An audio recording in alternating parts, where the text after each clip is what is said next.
Puji nama Tuhan, kita mau mendengar firman Tuhan pagi hari ini yang akan memberikan kita sesuatu hal supaya kita boleh meneladaninya dalam kehidupan kita. Mari kita membuka Alkitab kita yang terdapat dalam Matius pasal yang kelima ayat 41. Dan siapapun yang memaksa engkau berjalan sejauh 1 mil, berjalanlah bersama dia sejauh 2 mil. Puji nama Tuhan. Bapak Ibu serta saudara, saya memberikan tema firman Tuhan pagi ini, Kristus teladan kita. Kenapa? Karena Kristus harus menjadi sentral teladan yang perlu kita ikuti. Rasul Paulus katakan di 1 Korintus 11 ayat 1, ikutlah aku seperti aku ikut Kristus.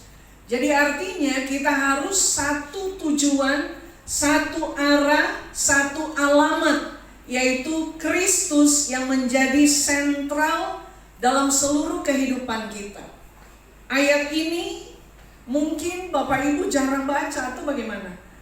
Ya, yang biasanya kita hanya mendengar kasihilah sesamamu manusia seperti dirimu sendiri. Seperti itu ya. Tapi ayat ini mungkin saya nggak tahu Bapak Ibu sering dengar atau sering baca. Nah, dikatakan dan siapapun yang memaksa engkau berjalan sejauh 1 mil, berjalanlah bersama dia sejauh 2 mil. Nah, ayat ini adalah bagian dari khotbah Yesus di atas bukit, masih berkesinambungan, di mana Tuhan Yesus mengajarkan kepada orang-orang yang datang mendengar firman Tuhan saat itu tentang prinsip-prinsip kerajaan Allah yang sangat berbeda dari dunia ini. Prinsip kerajaan Allah itu sangat berbeda dengan prinsip-prinsip kerajaan yang ada di dunia ini. Kalau kerajaan di dunia ini begini, kalau kamu dipukul, maka pukul balik. Ya, seperti itu. Apa yang terjadi sekarang di Timur Tengah, pada waktu salah satu negara melepaskan roketnya ke negara lain, maka negara yang dituju itu, negara yang terganggu itu akan membalasnya kembali. Dan itulah prinsip kerajaan dunia. Sedangkan prinsip kerajaan Allah itu berbeda. Dari ayat ini tadi kita baca dikatakan, dan siapapun yang memaksa engkau berjalan sejauh 1 mil, 1 mil itu saya cari di KBBI itu sama dengan 1,85 kilometer. Jadi mungkin 2 kilo. Jadi Tuhan bilang kalau orang memaksa kamu berjalan 2 kilo, maka lakukan menjadi 4 kilo. Jadi lebih dari apa yang diperintahkan kepadamu. Saudara yang kekasih, ayat ini sekilas tampak sederhana, kelihatannya sederhana, namun mengandung panggilan hidup sebagai orang Kristen yang mengikut Tuhan, yang radikal. Hidup dalam kasih, rela berkorban dan tidak membalas kejahatan dengan kejahatan. Kenapa Tuhan Yesus menyampaikan ini kepada murid-muridnya, bahkan orang banyak yang datang saat itu mendengar firman Tuhan pada waktu dia ada di atas bukit dan menyampaikan kata-kata berbahagialah kamu yang lemah lembut, dan pada akhirnya dia menyampaikan kalau kamu disuruh berjalan 1 mil, maka berjalanlah sejauh 2 mil.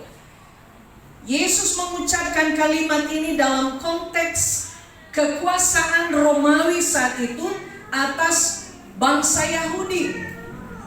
Bangsa Yahudi dijajah oleh kerajaan Romawi. Mereka ada dalam penjajahan. Mereka ada dalam perbudakan kerajaan Romawi saat itu. Dan Tuhan Yesus mau sampaikan kepada orang-orang yang mendengar firman Tuhan saat itu, terutama orang Yahudi, bahwa kalau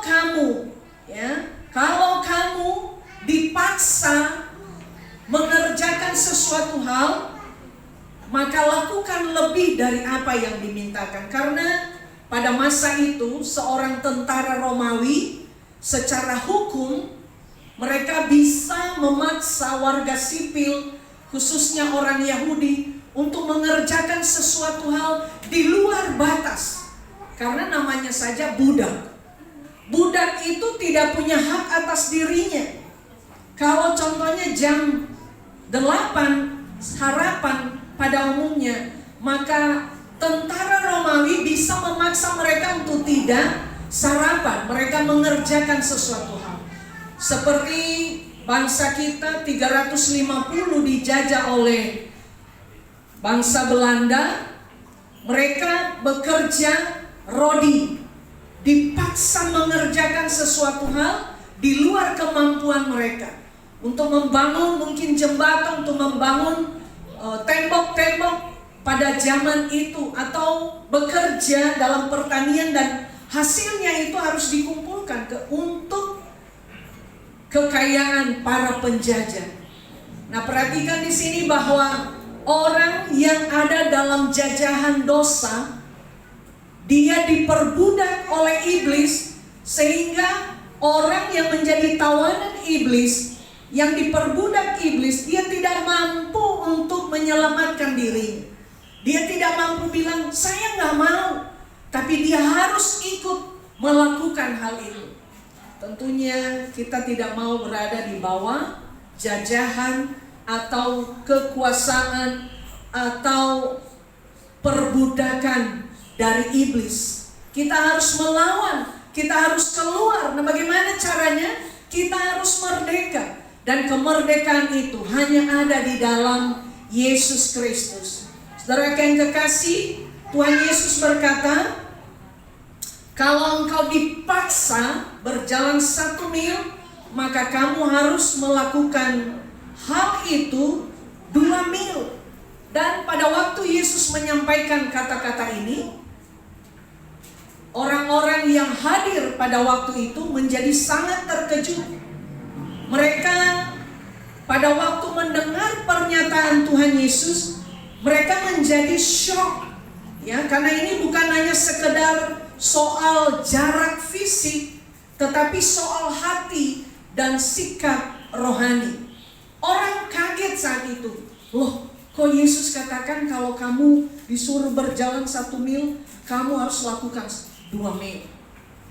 Ini mengandung hal-hal yang tidak dapat dimengerti oleh dunia ini. Nah, Bapak Ibu, ada 3 hal utama yang perlu kita hidupi dari Matius 5 ayat 41 ini. Yang pertama, kita harus hidup di atas standar dunia. Kita tidak boleh sama. Kita nggak boleh rata-rata hidup kita dari dunia ini. Kita harus mempunyai hidup di atas standar dunia. Seperti tadi saya sampaikan bahwa kalau standar dunia, orang menampar pipi kananmu, maka kita harus balas dengan menampar pipi kanan juga. Tetapi kebalikan yang sangat kontradiksi, Yesus sampaikan pada murid-muridnya saat itu, dan pada orang banyak yang datang berbondong-bondong mengelilingi Yesus mendengar khotbah daripada Tuhan Yesus. Dikatakan, kalau kamu ditampar pipi kanan, maka beri lagi pipi kiri. Ini standar kerajaan Allah yang tidak sama dengan standar dunia ini. Jadi kalau kita masih suka membalas hal yang jahat yang orang lain buat kita, terhadap kita, jangan-jangan kita masih hidup di rata-rata standar. Kita belum hidup di atas rata-rata orang-orang dunia ini. Kita harus berbeda dari dunia ini. Kita harus tampil beda, bukan tampil dalam berpakaian, bukan, tetapi dalam berkehidupan. Orang melakukan hal yang tidak baik, maka kita harus membalasnya dengan hal yang baik. Dunia berkata, berikan hanya yang diwajibkan. Tetapi Yesus berkata, berikan lebih dari yang diminta. Coba kita mundur sedikit di ayat 39. Siapa yang dapat? Coba Ekles Matius 5 ayat 39 sampai 40. Matius 5 ayat 39. Tetapi aku berkata kepadamu, janganlah kamu melawan orang yang berbuat jahat kepadamu, melainkan siapapun yang menampar pipi kananmu, berilah juga kepadanya pipi kiri. Wow, luar biasa ya. Luar biasa. Firman Tuhan katakan, jangan melawan. Siapa yang menampar pipi kananmu, beri juga pipi kirimu untuk ditampar. Ini baru namanya di atas standar dunia. Saudara yang kekasih, dalam artikel yang saya baca dan dari firman Tuhan bahwa lihat apa yang menjadi kelebihan dari orang Israel. Apa yang menjadi, kenapa sih negara Israel itu sampai hari ini belum ada yang bisa membombardir atau menghancurkan negara kecil ini? Firman Tuhan menyingkapkan bahwa orang Israel sampai hari ini, Israel secara fisik loh, seperti kita, mereka ada. Ini bukan dunia maya, tetapi orang Israel itu ada seperti kita saat ini. Ternyata karena ada perlindungan Tuhan atas Israel, tetap mereka adalah bangsa yang dipilih oleh Tuhan. Saya membaca-baca Alkitab, saya bilang, Tuhan, walaupun dari sisi lain sampai hari ini sebagian mereka belum terima Engkau sebagai Tuhan dan Juru Selamat, namun pilihan Tuhan itu gak pernah bergeser kepada bangsa Israel. Matanya itu tetap untuk orang Israel. Kenapa? Karena dikatakan penjaga Israel itu adalah Allah sendiri. Dia yang melindungi negara kecil itu. Dia yang tidak pernah terlelap. Tidak pernah terlelap itu apa? Mata Tuhan itu melek terus untuk memperhatikan bangsa yang Dia pilih. Walaupun bangsa ini belum semua percaya bahwa Yesus itu adalah Tuhan, tapi Tuhan gak bisa mengingkari pilihan hatinya. Saya dapat sesuatu hal. Israel itu negara yang sangat pintar. Yang kita pakai sekarang ini, penemu-penemunya itu orang-orang Yahudi. Orang-orang Yahudi, mereka punya intelligence yang sangat tinggi, yang luar biasa. Mereka memegang semua aspek di dunia ini. Tahu kenapa Bapak Ibu? Kenapa sih mereka menjadi bangsa yang terpintar di dunia sampai hari ini? Kenapa? Ada yang tahu? Jangan lupa, kenapa mereka pintar? Karena orang Israel pernah memakan makanan yang tidak dibuat dari pabrik dunia ini. Apa? Manna. Itu dari surga langsung. Ini bukan fiksi, ini bukan dongeng, tapi Tuhan pernah menurunkan manna dari surga. Itu bukan diproduksi oleh pabrik dunia. Tidak heran sampai hari ini mereka jenius. Mereka diberikan makanan dari surga. Nah Bapak Ibu, mungkin kita bilang, bagaimana supaya saya juga mau pintar?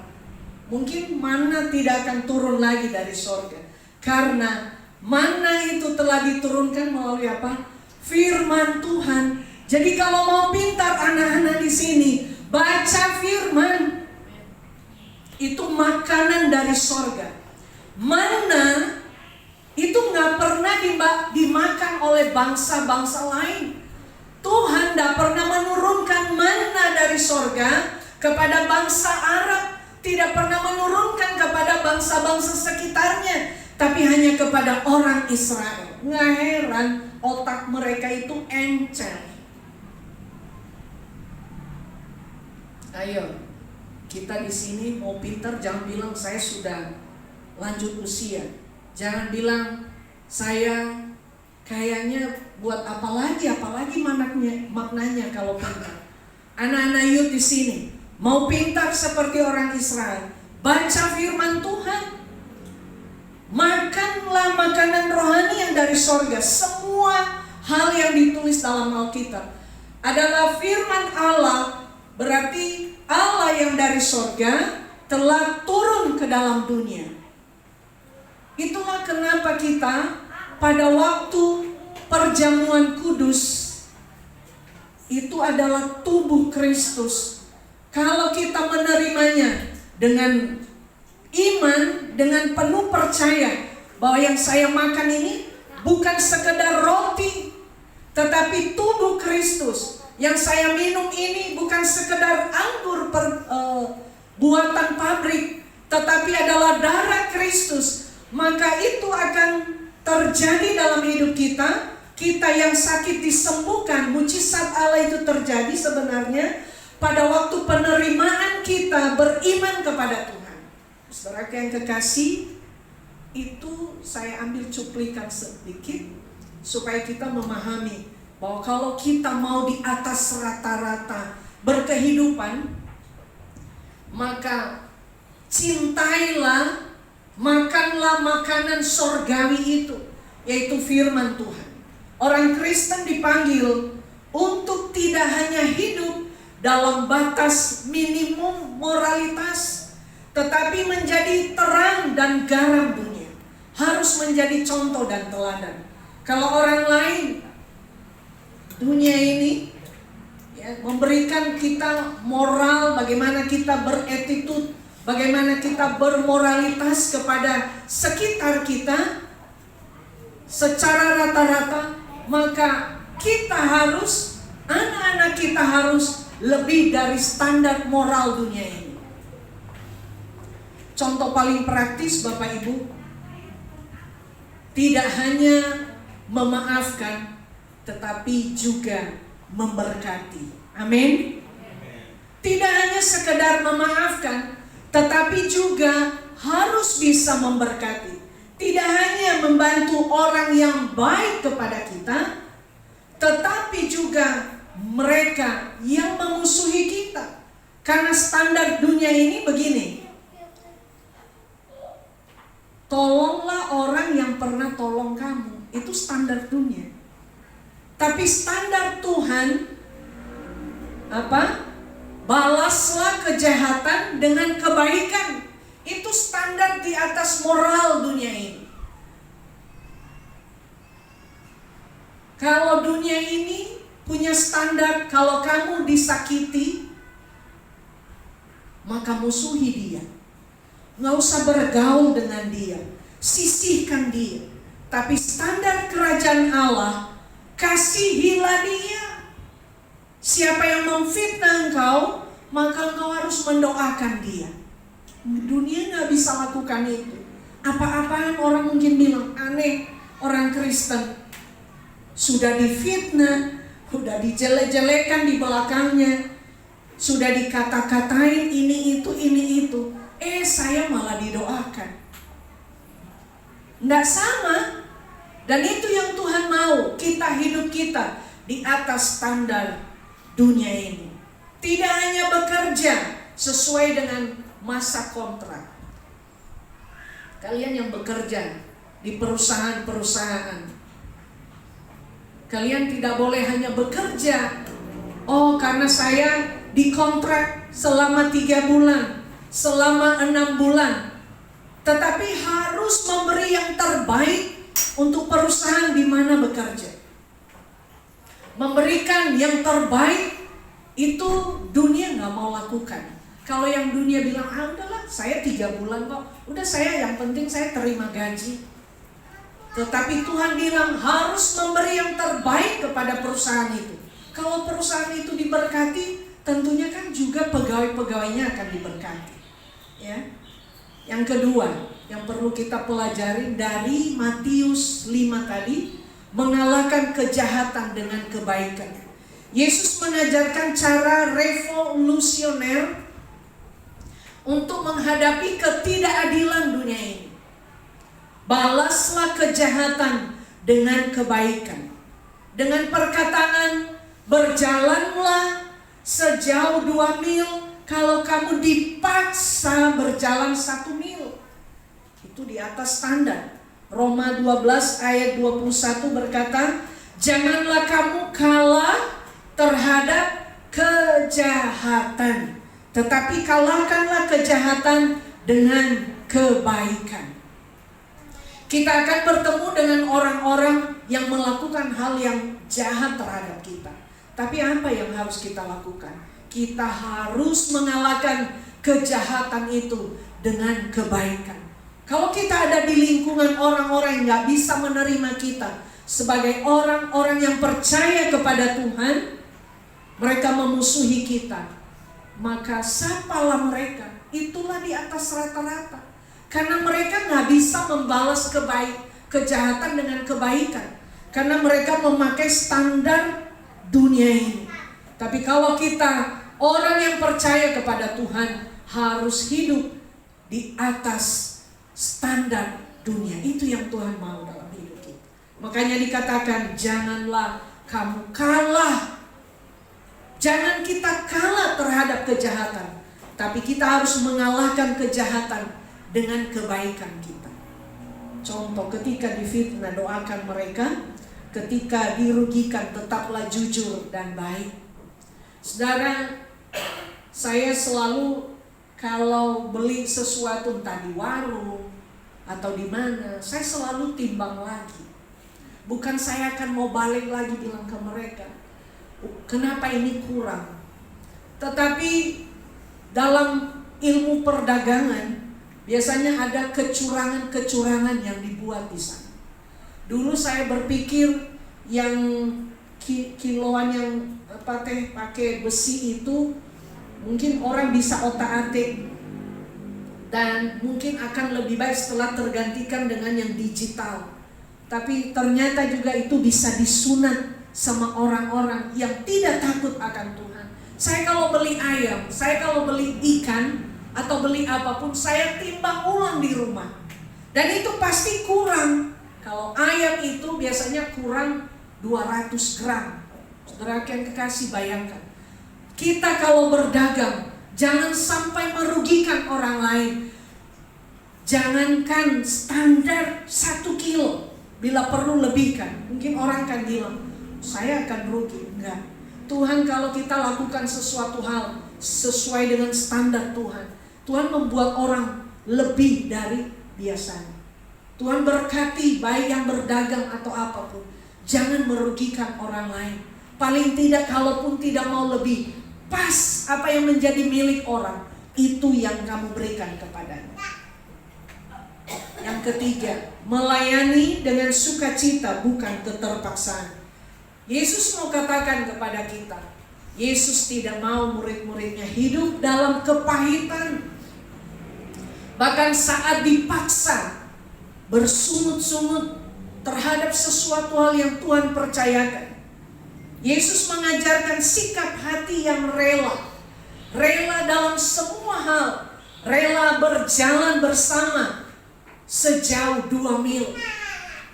Rela berjalan bersama, mendoakan orang yang memfitnah kita. Ini tentang merubah keterpaksaan menjadi kesempatan pelayanan. Ada hal yang saya ambil positif. Sekarang di sosmed banyak penipuan-penipuan yang terjadi. Dan di sosmed mungkin ada orang-orang yang meminta bertemanan sama kita. Sebenarnya kalau kita bisa pakai medsos ini terhadap hal yang baik, kita bisa pakai. Saya pernah ada yang DM di IG dari luar, dan ternyata dia tanya, apakah kamu are you Christian? Terus saya bilang ya. Ternyata saya bilang and you? Terus dia bilang saya Buddhis. Tahu Bapak Ibu, dengan hal itu saya memberitakan kabar baik kepadanya. Walaupun pada akhirnya saya pikir kalau dia menolak, ya udah, sudah gitu.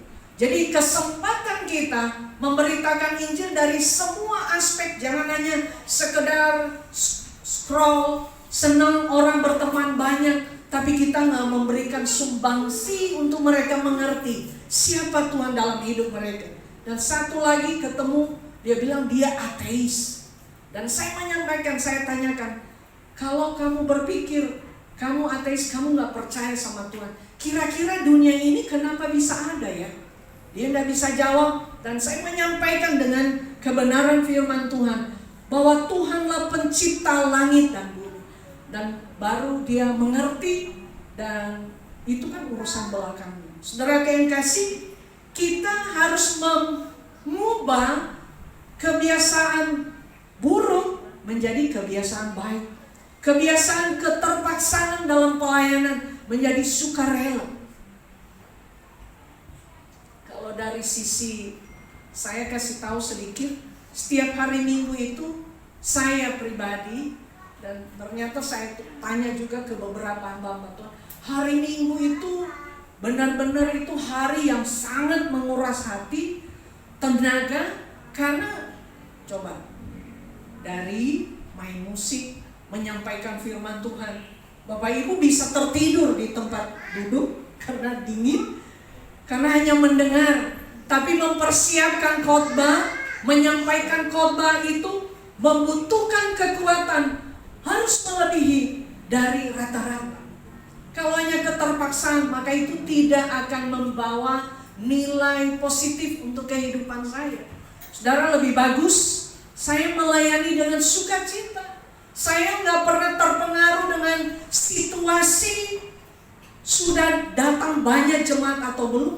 Pelayanan itu harus tujuannya kepada Tuhan, karena Tuhan juga yang akan berurusan dengan kita. Saudara yang kekasih, mari kita rubah. Kita hidup bukan untuk mencari keadilan bagi diri kita semata, tetapi untuk menyatakan wajah Allah yang murah hati dan penuh kasih kepada dunia ini. Wajah Allah itu akan dikenal oleh dunia ini melalui Bapak, Ibu, serta saudara dan saya. Wajah Tuhan itu ada di wajah. Jadi kalau kita nggak bisa senyum terhadap dunia yang kejam ini, maka dunia nggak bisa melihat Kristus. Makanya Rasul Paulus bilang apa? Injil Kristus yang dapat dibaca itu kita. Yang dapat dibaca pada waktu orang berjumpa sama kita, ada Injil yang tertera di depan kita. Kalau itu kita taruh kertas di sini, dan tidak mungkin kita tulis setiap hari pada waktu kita. Tapi apa yang orang lihat? Wajah kita, tampilan kita, sikap kita terhadap dunia ini. Bisakah kita mengasihi mereka yang membenci kita? Bisakah kita mendoakan mereka yang melakukan hal yang tidak adil terhadap kita? Allah ingin supaya dunia melihat wajah Allah yang penuh kemurahan itu, yang penuh kasih itu melalui kehidupan kita, melalui wajah Bapak, Ibu, serta saudara yang duduk di bangkumu masing-masing. Filipi 2 ayat 14-15 dikatakan, lakukanlah segala sesuatu dengan tidak bersungut-sungut, supaya kamu bercahaya di antara mereka seperti bintang-bintang di dunia. Saudaraku, di tempat kerja bagi yang menjadi karyawan, lakukanlah lebih dari sekedar tugas. Bekerjalah dengan semangat dan penuh integritas. Jangan bilang, enak aja ya bos saya, enak aja perusahaan ini. Tapi saya mau katakan, Allah lah yang mempromosikan kalian yang bekerja di perusahaan-perusahaan. Nggak perlu sikut kiri kanan, nggak perlu cari muka, nggak perlu menjilat, nggak perlu menjelek-jelekan karyawan yang lain. Tapi bekerjalah dengan segenap hatimu, maka Tuhan akan mempromosikan. Saudara, saya sering bilang ke William sekarang dia udah bekerja, kamu akan berhadapan dengan orang-orang yang suka cari muka. Bekerja secara baik, memberi yang terbaik kepada perusahaan di mana kamu bekerja. Nggak perlu jilat-jilat dengan kalimat-kalimat lain pimpinan. Tuhan yang akan mengangkat, bukan pegawai-pegawai dan bahkan bukan bosmu. Karena kalau Tuhan yang menggerakkan hati bosmu, Dia yang mengangkat sebenarnya. Saudara yang kekasih, ini peringatan buat mereka yang bekerja. Dalam keluarga, ampunilah lebih dari sekali. Yang sering berbenturan sama kita itu anggota keluarga. Ya, pasangan kita sering berbenturan dengan kita. Kalau dalam gereja, yang sering berbenturan siapa? Ya kita yang ada di sini. Kalau yang di luar sana nggak mungkin berbenturan, karena nggak pernah kumpul di sini. Dan itu hal yang biasa. Justru sebenarnya pada waktu kita berbenturan, kita pada akhirnya mengerti siapa satu dengan yang lain. Bohong orang kalau bilang nggak pernah berbenturan dengan pasangan. Kenapa sekarang lagi tren orang-orang nggak mau menikah? Ada wanita yang menjadi mandiri. Dia pikir belum tentu kalau saya menikah tambah baik hidup saya. Kita mungkin pada waktu belum menikah, enak ya mereka yang sudah menikah. Udah menikah, ikat kepala setiap hari. Karena apa? Dari awal mungkin kita nggak tahu siapa dia, nggak pernah ada keterbukaan terhadap satu dengan yang lain. Saya orangnya yang belak-belakan. Karena saya punya pasangan ini kan agak pendiam. Jadi dari awal saya udah ngomong, saya nggak bisa masak. Saya kasih tahu, kalau kita diberikan Tuhan anak, kita harus mengurus anak berdua, mendidik berdua, supaya nggak rempong. Saya nggak mau tiap hari ikat kepala mikirin suami, atau sebaliknya suami mikir istri, ikat kepala setiap hari. Saudara, benturan itu sebenarnya bisa terselesai melalui komunikasi. Kita komunikasikan dengan pasangan kita. Kita komunikasikan dengan anggota gereja, sesama anggota gereja. Apa yang kamu tersinggung? Apa yang kamu gak suka? Justru mungkin awal, aduh gak enak ya. Tapi tahu gak? Setelah itu jadi enak. Ngerti yang satu bilang, oh iya, dia gak suka sambal terasi. Iya kan? Coba kalau istri masak sambal terasi semingguan, suaminya gak suka. Itu pasti berantem terus. Tapi suami juga harus ngomong, saya ternyata gak suka terasi, saya mau sambal bawang. Nah mungkin awalnya istri akan bilang, mau makan aja yang ada. Tapi tahukah dengan keterbukaan kita mengerti apa yang disukai pasangan kita. Kita mengerti apa yang tidak disukai oleh sesama anggota di gereja ini.